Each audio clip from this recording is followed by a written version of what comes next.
Danny Flexen here for Seconds Out, the iBox gym in Bromley. We're here with the gaffer, the boss, Alan Smith. Al, I'm going to talk to you a bit about your fighters. First of all, Johnny Garton recently won vacant British welterweight title.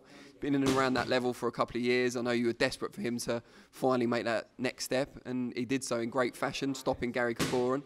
What did you make of the fight as it panned out? Were there any moments when you were nervous, or were you always confident it was going to go your way? I'm a nervous trainer, like in the ring, because you're emotionally attached to a kid, and I thought it was going to be a really hard fight, and I wasn't sure whether we'd win it.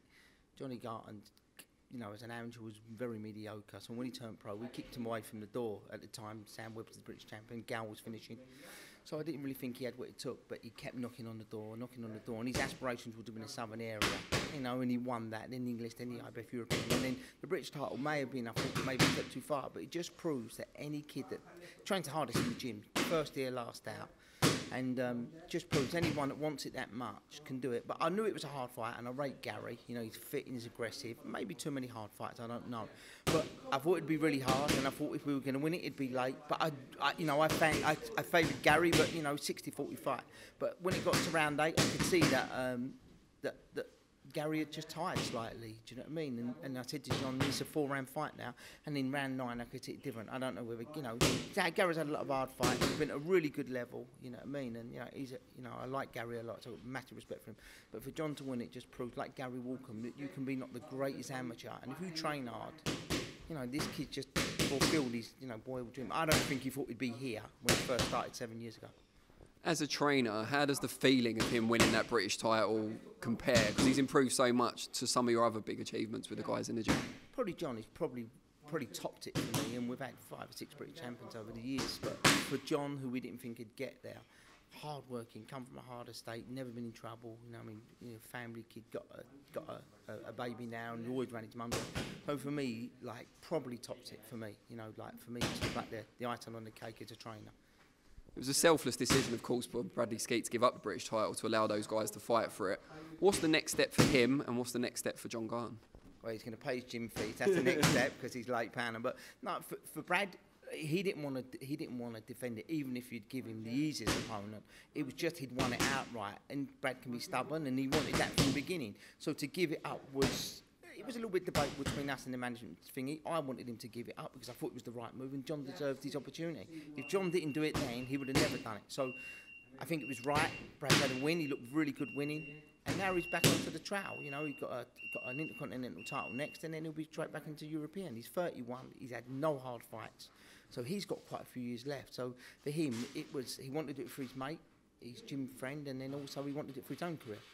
Tell us about some of the other younger guys you've got coming through, or not necessarily younger, but maybe earlier on in their careers. Who should we be looking out for to progress to the next level over the next year or so?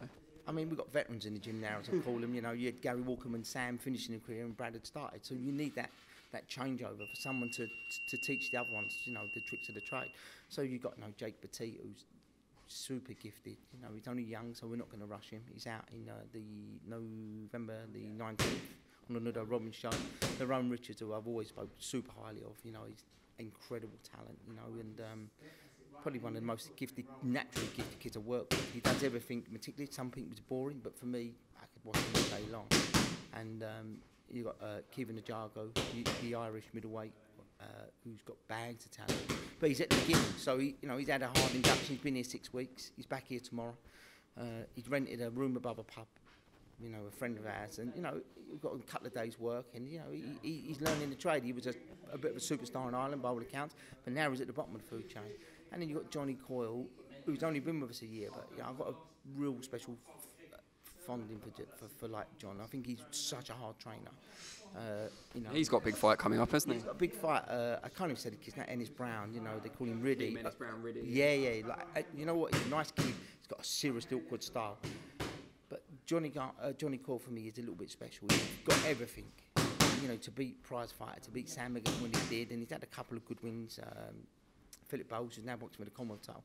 So I see John get through this fight, which he should do. He should be able to beat an awkward kid, you know. No, taking it really is a good fight.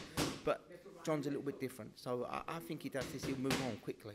The winner of that puts himself in pole position for new British champion, Gary Davis Jr.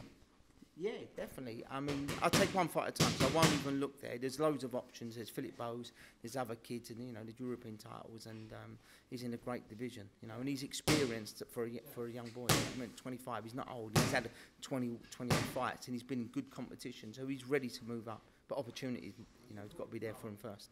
Before we let you go, just tell us the story behind the T-shirt you're wearing. It's obviously Dean Powell's a legend in the sport as a trainer and matchmaker and a variety of roles. Just tell us why you're wearing that and specifically on this week or today. It was the only one clean in the drawer. No, no.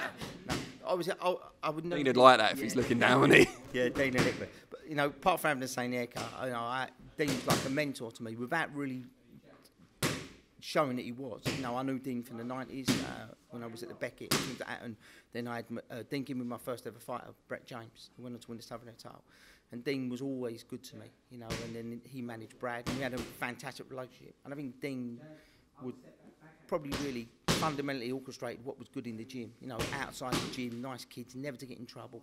So for me, Dean will always be a part of this gym, and he managed Johnny Garton, and he managed Brad, and Lewis Petit, and so I think he'd be ever so proud, because I remember when John first boxed, he looked across and he said, we're going to have to be careful matching this kid. So Dean was the very best matchmaker, so a mentor and was a great friend.